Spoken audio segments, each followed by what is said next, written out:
बारिश का मौसम था, हर तरफ पानी ही पानी था। एक छोटे से जोहड़ में एक नन्ही बत्तख खेल रही थी। अचानक उसका पैर कीचड़ में फंस गया। वो बाहर निकलने की कोशिश करती रही मगर हर बार और ज्यादा धंसती गई। बत्तख घबरा गई और जोर जोर से आवाजें देने लगी, कोई है? प्लीज मेरी मदद करो। उसी वक्त एक हाथी पास से ही गुजर रहा था। जब उसने बत्तख की आवाज सुनी तो तुरंत उसकी तरफ दौड़ा। बत्तख की हालत देखकर हाथी ने अपनी सूंड आगे बढ़ाई और नरमी से उसे कीचड़ से बाहर निकाल लिया।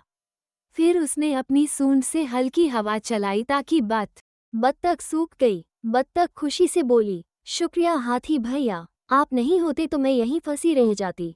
हाथी मुस्कराकर बोला, दोस्त एक दूसरे की मदद करते हैं, चाहे बड़े हों या छोटे। बत्तख ने खुश होकर अपने पंख फड़फड़ाए और दोनों जंगल की ओर लौट गए, एक बड़ी दोस्ती की शुरुआत के साथ।